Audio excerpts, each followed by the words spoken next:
So now we will see this cantilever beam with one fixed support, one roller support, and then two pinned supports. And we also have one concentrated load acting at a distance of 2 meter from this end, and also one uniform distributed load of 10 kilonewton per meter acting in the span 5 meter, and then another moment also we have 5 kilonewton meter that is acting at half distance of 6 meter, so which means at 3 meter in this beam. So this one we will analyze this in a StatPro program.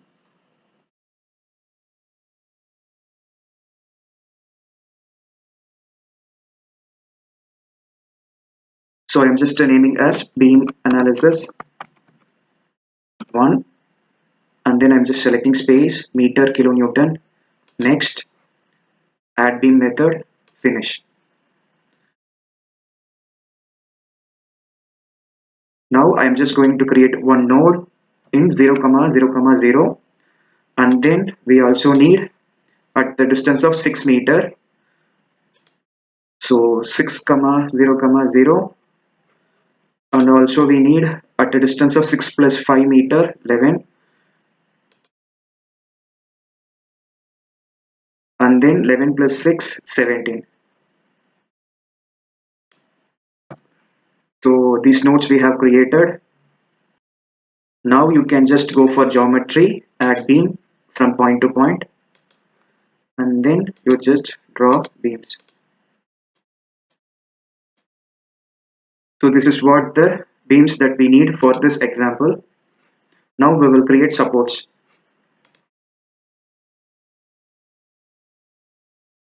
So create fixed support 1, and I'm just going for this node and then assign to selected node.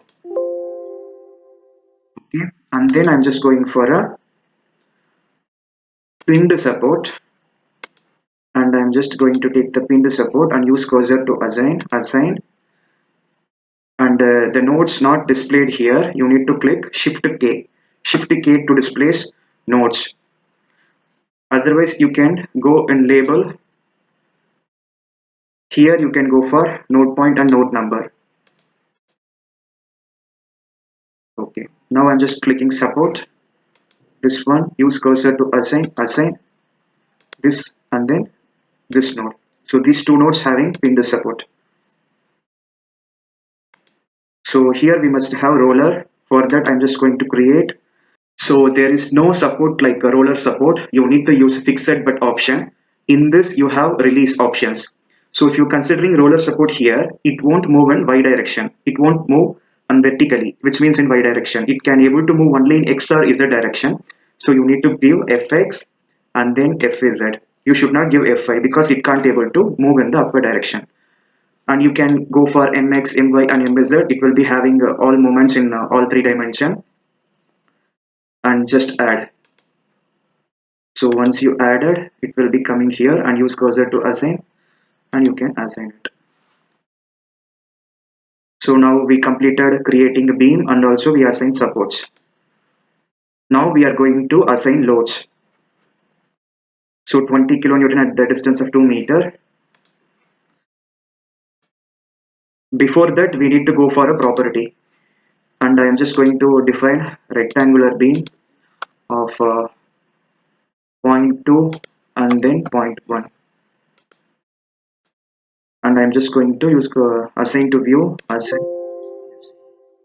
Now we can go for assigning loads load case detail, add. So and then I'm just going for a dead load and then live load. So dead load we must always consider -1 factor because the load acting in gravity direction. So gravity in the sense it will be like minus factor, so that it will consider the factor. So we must always consider -1 for dead load. Sometimes if you consider a factor of safety, you can put -1.5 as well. Now I am just going to take -1. So the dead load always act in a downward y direction, that's why this factor. So this load I'm just assigning to the view, and live load I'm just going to add. member load we have concentrated force, so 20 kilonewton at a 2 meter. So you need to put a 20 kilonewton, so you need to put minus, and then at a distance of d1 2 meter, and d2 should be 0 because which is in the center of the beam. If you want somewhere outside the center of the beam, you can specify the value. Now I'm just going to put as it is, just 2 meter, and I'm just going to add, and then I'm just going to uniform force, how much, 10 kilonewton per meter for 5 meters. So minus 10, so no need to specify anything, and then I just add, and then we also have moment. So you need to go for concentrated moment of minus 5 and at the distance of 3 meter, and you need to add it. Now I can just go for this, and then only selected this beam, and then assign to selected beam. So we have created this one, and if you want to reduce the scale, you can go for symbols and label. There you also have scales, and there you can specify the value. For example, if you're putting 5, otherwise you can go for apply immediately. So whatever you want, you can do it. Now I'm just going to take this one, and I'm just selecting this beam, assign to selected beam. Okay, and then this one, and then I'm just selecting this one, and then assign to. So the moment it is not appearing here because of the scaling factor. So point moment. So you can just specify apply immediately, and then you can go for point moment. You can change the values. Okay, but this moment acting in different direction, you can able to change it.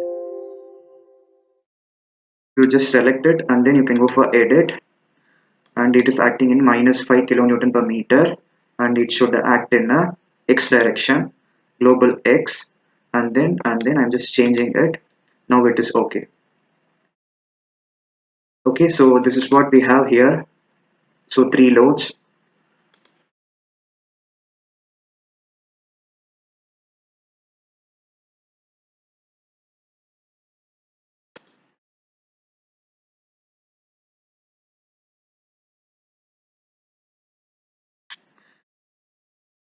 So even this one also you can able to reduce.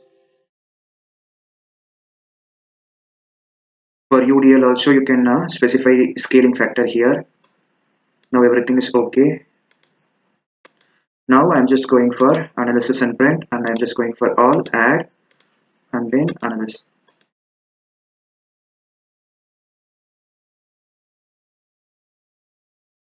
So you should get 0 error, 0 warning, 0 note. Now you can go for view output file, done. Now you can able to see total applied load 1, reaction load. So the reaction values, and also for live load. We have dead load and then live loads, like for live load, we also have reactions. Okay. Now I'm just going for post processing mode, and I'm just selecting both, and then apply. Okay. Now we are in a post processing mode. Here you can able to see the reactions. So this is what the reactions we do have. So you can use this option to see separately.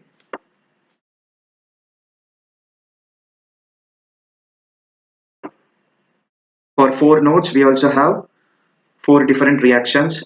See somewhere, because it is an roller support, we are getting X free and Z free, and everything is free, and which is having reaction only in Y direction. And like that we also have for other nodes as well, depends on the supports. But here fixed support, we also have moment MZ value.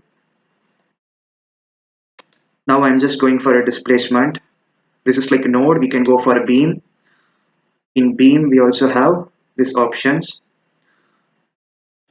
Now you can just go for axial force or a shear force.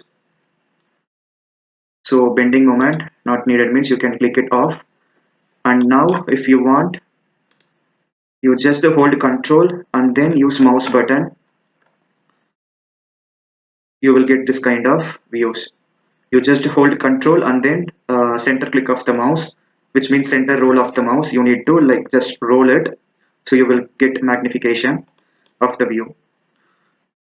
So if I'm just switching off and then going for moment, control and then center roller in mouse, you will get this kind of options: shear force and bending moments.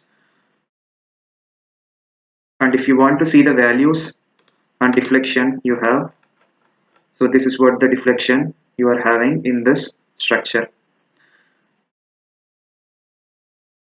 Now you can just double click it, and after here in shear bending you can able to go for shear Y and then bending Y or bending Z. You can able to see the values. And if you want to change the distance and then to find the value, you can just use this slider over here.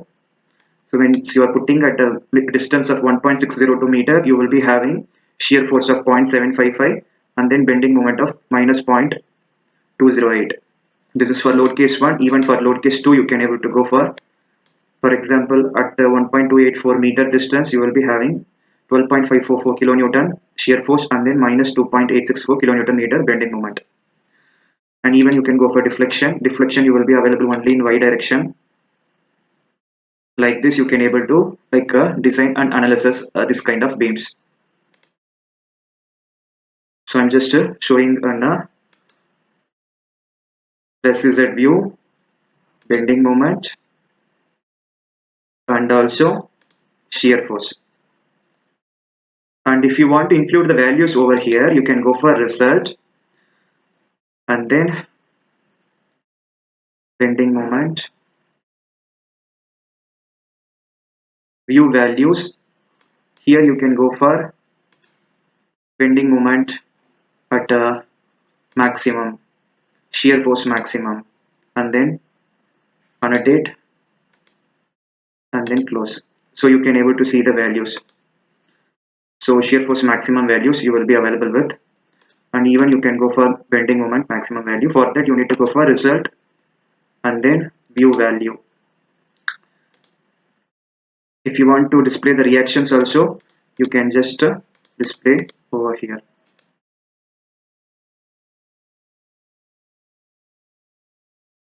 If you don't want, again you can go for view value, reactions you can remove.